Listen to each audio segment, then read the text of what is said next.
Hi guys, welcome back to episode 16 of Missing On, and I'm Morgan, and that is Sam, so we're over here, and we're going to be talking about, I can't speak, I'm sorry. Okay, so this is going to be like how we've been doing it. We're going to change up a little bit, and we're just going to talk. We're going to talk about everything's random stuff. Usually we go in some sort of order what happened, usually we're explaining what's happening, but let's just sit down and talk about Missing On, because I'm not happy with this ending. Are you happy, Sam? I'm so... Okay, so let's okay, we have to do some sort of order really quickly. So the trial happened. Yep. Basically, we all know what was going to happen. Juno was going to be let go. Choi Tae-ho was going to be sent to jail. Like, the whatever CEO, the original CEO, was the reason why they all got off. We called everything from like the beginning. Now let's talk about the ending. What the hell, you guys? Okay, first off, Choi Tae-ho should be in jail, not at a painting party, being flippin' adorable. And let me just say, he's flippin' adorable. But I don't understand. With like the police in the background just like chilling. Yep. Also, like there were so many people, I don't understand why they did that kind of ending. It makes more sense to bring back y'all. Where's y'all? Yeah, I know.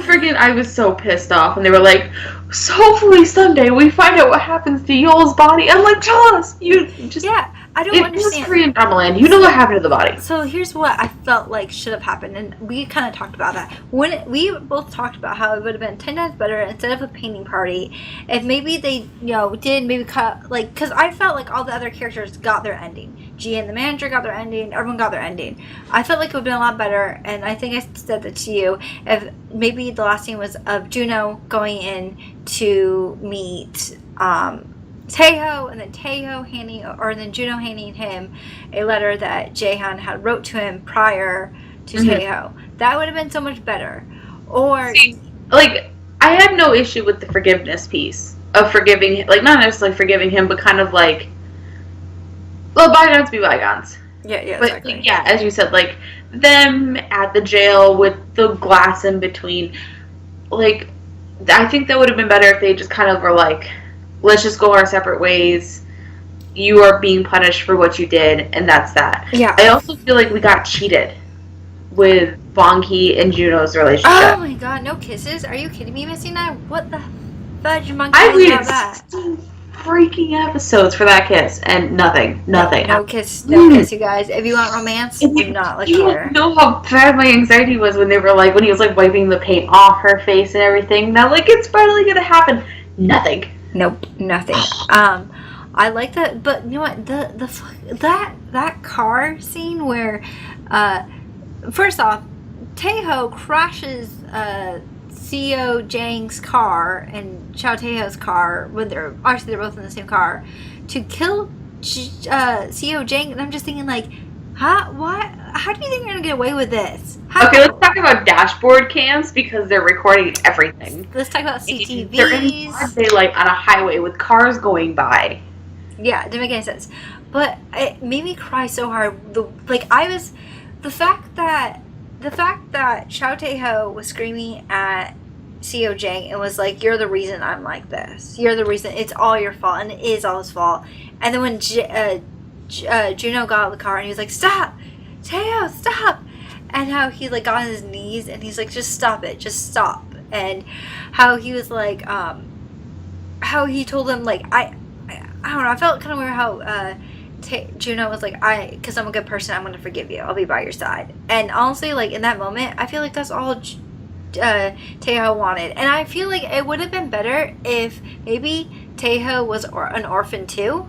And he always looked for love in the wrong place. Like he thought that, CEO Jang was a father figure. Obviously, he's not a father figure. And he always wanted someone to lean on. And everyone kept on, like, either disappointing him or leading him, like, a wrong way. Right. And Juno is now offering that to him, and that's what made him freak out. But for him freaking out like that, Well, correct me if I'm wrong. We never really learned about Choi Tae-ho's like past. We didn't learn about his family. About his family or where he come from, or where he came from, how he grew up. I mean, nothing. So the only pieces that we have are him. Like, we know the reason why he needed Jaehan to stay in and stay his vocals and everything because it was an image thing. So that motivation I understand. But like the psychopathiness that he had and everything, I don't. I feel like for that, it's like he already killed someone, so his mind is like, I killed someone and I got away with it, and you get kind of cocky and you're like, well, I can kill this person too and that person too. But I'm right with you. I wish there was some sort of pass with Xiao Teiho that we obviously didn't get. Right. Because I mean, we got Juno's past because he told us it was more of a story. We know about Bong Hee because we get to see the relationship with her and her mother and everything. Yeah. We know Gia's mom. Yeah, we know Gia's mom, and then we learned with the manager like how he's connected to Gia. I mean, we get a little bit of a background, and almost everybody. We even know the secretary's story too. The secretary was an only child, and that's his mom fed him all the time, all the best foods. So we know about that, but it's like, why not take one of the main characters and tell us his story? Tell us why he's like this. Tell us maybe have like a small scene of Juno telling Bong Hee that CEO Jang found Teiho in an orphanage and made him a singer. That would have made more sense. Of him always wanting someone to lean on because he never had anyone to lean on. But it was such... this episode was so annoying. Especially... But, like, the one part that really killed me is that when he was sitting in his cell room and then Bong Hee popped out. And I feel like with that scene, you think, like... You think that Juno is this, like, strong, confident guy, but behind the scenes, he's very, like, scared. He's scared.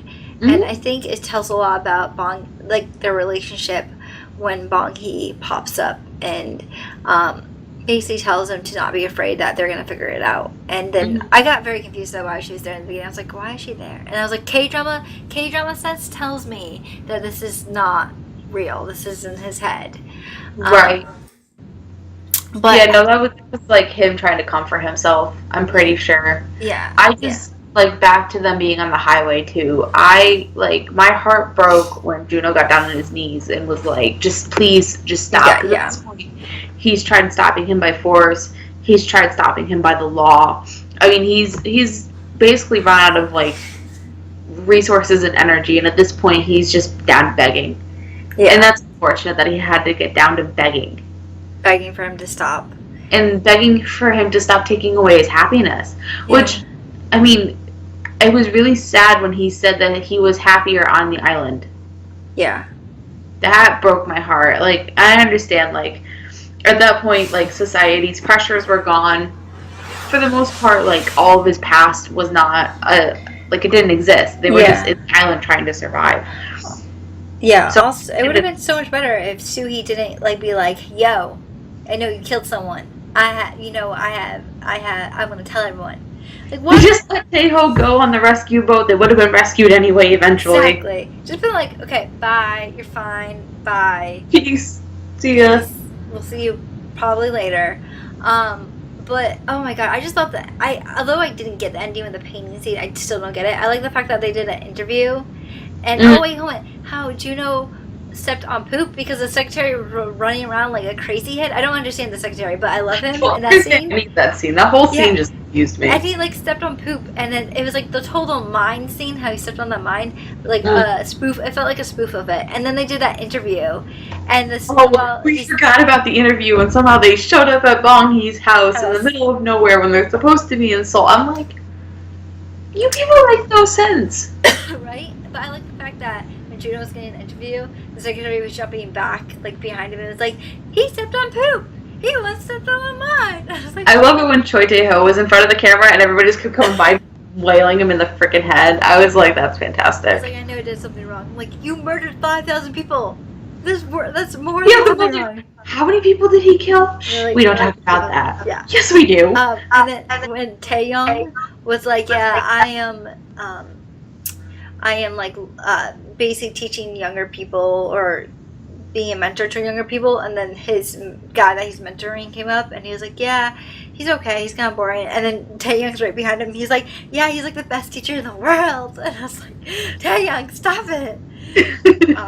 But yeah, I did not expect it to end that way. It was a really cop out of Yeol. I wish that we had some fact that Yeol is dead. I feel like it's really crappy for them not to include him. This is a pre-filmed drama. I don't know if Chaniel was busy, but how hard is it to maybe do a voice thing of being like a call to Juno, being like I'm alive, or even a news clip of being like The body was found or on even China. Yul was found in China alive, or Yul's body was found.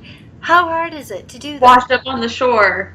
Or they could have just done the voiceover of, instead of, we don't know where Yul's body is found, just being like, they eventually found his body on the shores of whatever China that they found them. Do you know what would have been really cute though if they did? Do you know on the end of like stories that are based on true lives, they have like this person later on went on to blah blah blah. I think it would have been cool if they did that with this drama where they were like this CEO and the secretary, whatever, Bonky and Juno eventually got married, blah blah, and then they have Chaniel. Chaniel was eventually found out on like the East Coast or whatever, or they were found, or he found speaking perfect English or something like that. He bumped his head, like something. It was very like not.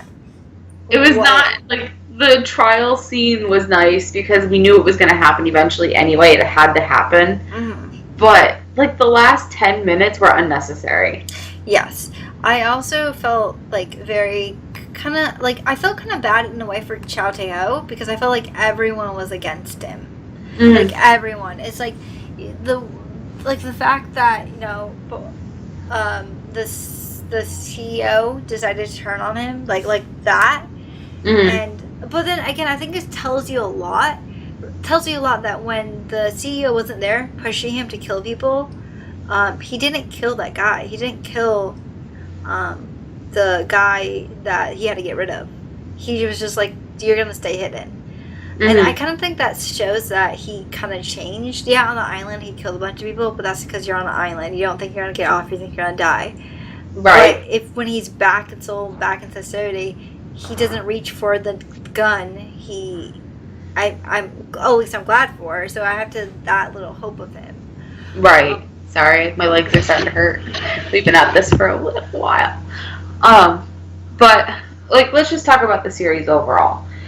Overall, I liked the story. But there was only one piece in this whole thing that blew my mind didn't see it coming, and that was Jae-hyun still being alive. Yeah. Everything else we guessed. We guessed from, like, episode 4, almost everything that was going to happen. Like, we guessed the dang boat. And about the right time that it was coming, because we said about episode 10, and that's about when it came around. Like, we knew the story arc, and that's kind of frustrating a little bit. I kind of wanted to be wrong. Yeah. See, I'm the same with you, where, I guess, okay, let me say what I liked about the show first. So, I love the show's chemistry between the actors. The actors were amazing. I didn't get annoyed with any of the characters. Yes, I think Chow Tae-ho was a psychopath, but the guy who plays him is an amazing actor, and I give him props for being able to play such a dark character.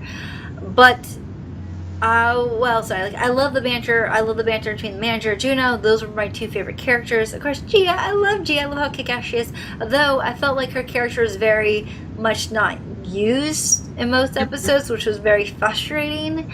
But to talk about what I dislike the fact that the writing was all over the place. I dislike the fact that some facts were just thrown there to make things more relevant. Like, there was a guy who was, I think he was working with Taeyoung, and they're like, oh, we need a lawyer. And he's like, I am a lawyer. Like, right? That's so, like, convenient. Convenient. Yeah, I don't want things to be that convenient. And I know you guys are going to say, like, oh, well, it's Korean drama. Korean dramas are convenient. Well, no, there are some Korean dramas that can use their mind and not be that simple-minded. Or that, like, oh, it's convenient, let's just do it that way. There's some things, like, where John tried to... lawyer, like... Yeah. I magically now... And, like, the story behind him getting his legal degree or whatever, where it was like... Oh, yeah, I just kind of went and got it. Like, I passed the bar, good to go. And then, like... He's an excellent lawyer. Like, if he was brand new out of law school, just passed the bar, he wouldn't have been that good in court. Yeah, exactly. And then, what else? I was talking... Oh, yeah. So, I didn't like the writing style. I didn't like the fact that I was always confused in some aspects, because I was like, okay, is this what the writer meant, or is this not what the writer meant? I also wish it was more realistic, in the fact that the prosecutors, everyone was against Juno. Like, that just didn't make sense to me. And I wish, once again, it was a lot more twists and turns, rather than, hey, this happens, and then 2 minutes later it's solved. Like, I wish there was a little bit more surprise, and I wish that there was a little bit more of a, I don't know, liveliness to it. I definitely think the first couple episodes were amazing, but then they killed my Yol, and I'm sad about it, and then, you know, it just got crazy. And I definitely didn't expect Xiao Teo to be evil, and so I think that was a twist too. I just wish that it surprised us more. But is there anything out of all the episode stamps that you thought was your favorite part? I think my favorite part, and it's not even like a funny part, was when they were on the island and they were like they were getting the mushrooms and like the snow and everything before basically shit hit the fan. Because it was like, although Yol was already dead and everything, it was a happy time. Like, they were happy and they didn't have to worry about surviving at that point. They were just kind of living in the moment. Yeah. And that was like one of my favorite scenes. Yeah. I think I have a couple of favorite scenes, but I definitely love the scene where, oh my god, I had so many. I love when Bongi was first going to meet Juno, and Juno was trying to leave in the car, and the car was back and forward and back, and they did the same scene, but with Juno and the manager, and then Juno was like, do you want to get out? I can drive the car for you, trying to move the car out. Like, that was one of my favorite scenes of them doing the whole car thing. I also love the flashbacks of the Dreamers, how we got to know that they actually had a happy past, even though it was really sad. And I also flipping love the part where he stepped on the mine, and then the manager came and they're like, Juno, and the guy's like, I'm on the mine, I stepped on the mine, and the manager's like, oh, back it up, like, and then of course I just love Gia punching people in the face. Favorite parts. But I mean, like, the show itself was fun to watch. I definitely recommend it, but I do think that it can get frustrating at times. It's much more of a bingey watch than it was like week after week, because I mean, they're like, I'm not gonna lie, these last 2 episodes, no interest. I was like, I'm done. Well, where are they gonna go with this? And then I still watched episode 15 pretty quickly, only because like I was curious. Episode 16, I didn't watch till Sunday. I didn't watch it until late. I was like, we already know what's gonna happen. Like, that's how bad I felt about it. Yeah, me too. I couldn't get into it, you guys. I'm sorry. And it always confused me. Like, the ending part confused me so much. It would make more sense if you told us why Xiao Teo was there, why everyone was there. It makes more sense. And why does Investigator O like Bongi? I don't know. Where did that come from? That was unnecessary. That was was it Investigator? Oh, it was Investigator. Oh, that was unnecessary. Why would you not use that time that he was like, I like you, to be like, Shin, Yol is alive or Yol is dead? Why be like, oh, I like you, I've always liked you? What? That makes no sense. I think they needed the second lead trope in there somehow, so they threw it in the last like 30 seconds. It doesn't make any sense. I hated the ending. That was a horrible ending. I'm sorry. Oh, but I love the fact that when the CEO went to go, he went to go stand up for Juno, and he was like saying Juno's a good kid. I love the fact that Juno was like looking at him like with such love, and like the fact that, like, I think that's all Juno wanted. Juno wanted just the CEO to stand up for him. He wanted that love again that he obviously got ripped away from him. And so I don't know. The ending confused me so much. What else do you want to talk about, Sam? I don't know. Glad it's over. Yeah, I am. It sounds awful, but like, when you get into drama, that's the thing with Goblin. I didn't feel, although I did feel like some episodes weren't as surprising. It was a really good drama, and I think back then I was like, I don't really like the drama, but compared to Missy 9, I really like Goblin, and I hate to say that because Missy 9 was my choice. And so I was like, Missy 9, like, it would be really good, because the whole concept of being on an island, I thought because I honestly thought the show was going to be about, like, them working on the island, and the last episode, them being saved. I didn't realize it was going to be, like, this murder mystery, not mystery, we knew Xiao Teo killed everyone, but it was going to be more of this political fight of having freedom and stuff like that, rather than them, being on the island. Because I think it'd been way more interesting if they did kind of like, they're on the island, but maybe there's a different team there, or maybe like it's just them surviving and creating a life together, and then a boat coming, and so that would have been more interesting to me rather than watching this Xiao Teo killing everyone.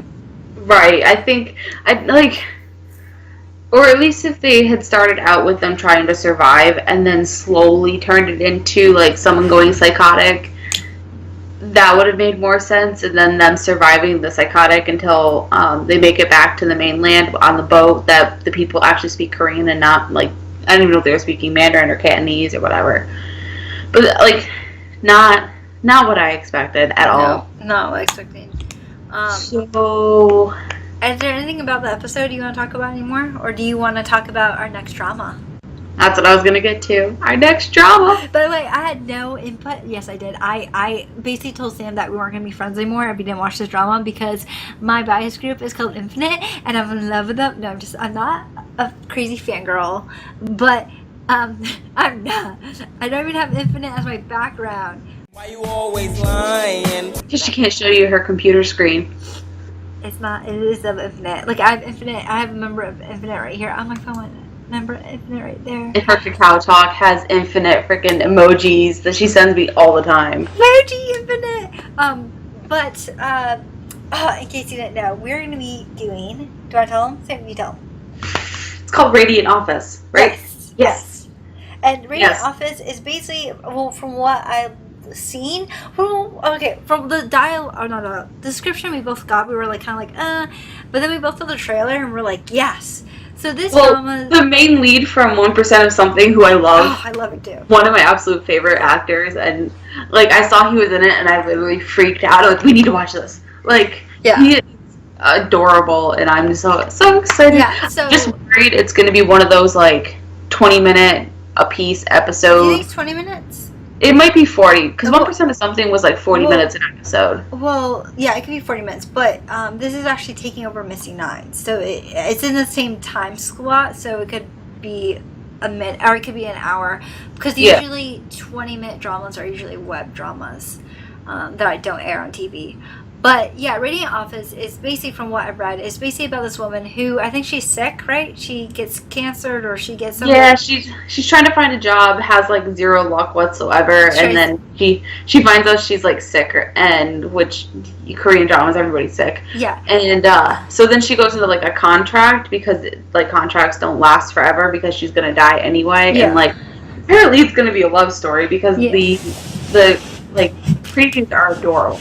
Yeah, I love the scene where the three of them are on the bridge about to commit suicide, and they're like, "No, I don't want to get off," and I'm just like, "Thank you, Hoya. I love you." So if you guys can't get that from the beginning, Hoya from Infinite is going to be in this, and I'm excited because I love him, and he's not my bias, but I love every member of Infinite. Let's be real, and me super excited to check it out because Goblin was very, although romantic in some aspects, it's more of a fantasy. Missing Nine is more of a. What do you say? Missing Nine was more of a like it's more of like a mystery action thriller? crime drama. Yeah. I would say crimey drama. And now we're going to be doing this one, which is more, from what we've seen on the trailers, is more of a romantic, your average romantic rom-com drama. So we're going to be switching We can up. discuss, and I'm so happy. And we're still going to be doing discussion videos on Sunday because this drama comes out on Wednesday and Thursday. It is taking over the exact time slot from Missing Nine.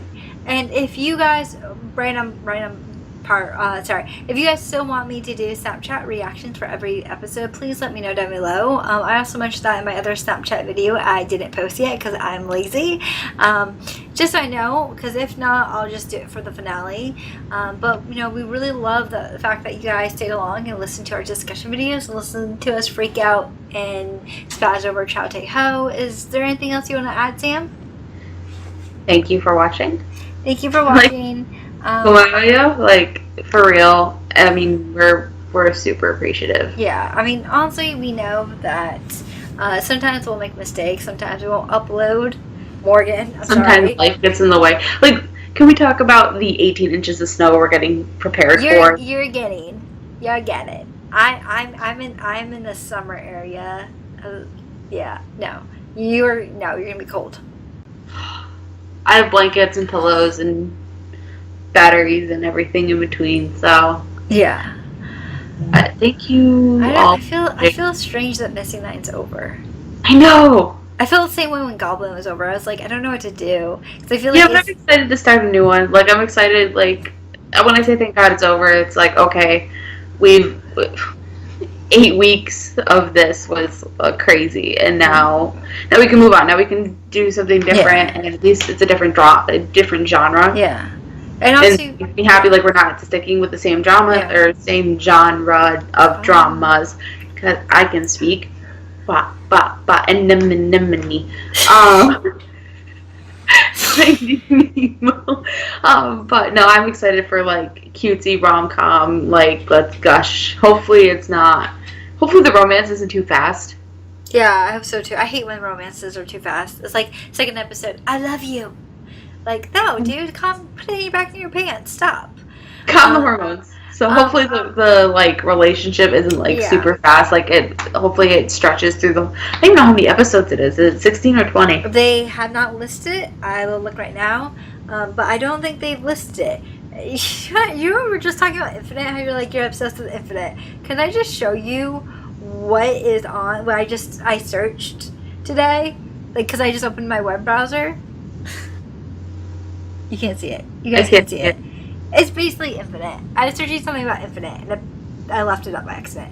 I've been searching weather, because we're all going to die. Way to be helpful. Dude, there's already been like 2 accidents in the Midwest. And it's coming for us. We're getting 2 cells coming for us. I'm happy I'm down here.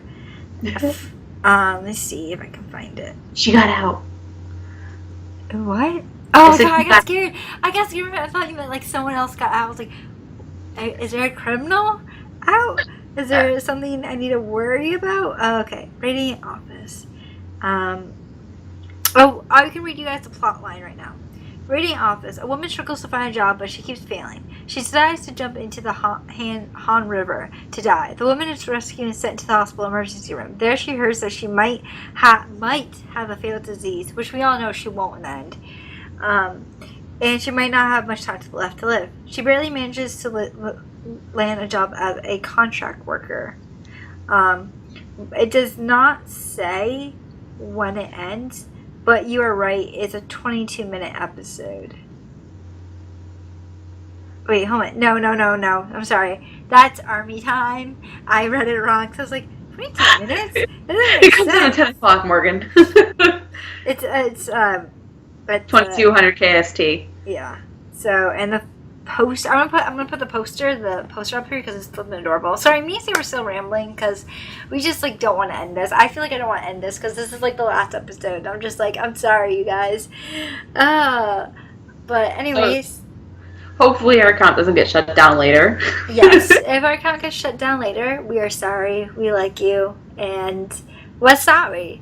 But anyways, guys, thank you so much for joining us in our journey of watching Missy 9. We really appreciate all the views. We just appreciate you. Yeah, we just appreciate everything. And like anybody who comments. That one person disliked us, though. I'm going to find them. Sam's going to be Shalteo for a minute. Okay. Anyways, guys, thank you for watching this video, and we will see you guys next Sunday talking about Radiant Office. Okay, bye. Hey guys, I hope you enjoyed that discussion video. If you did, please feel free to press the like button. Also, the most recent video of us discussing the last couple episodes will be somewhere on the screen. Just click it. Also, feel free to subscribe to our channel because we post every Tuesday and Sunday. And I'll see you guys next time. Bye.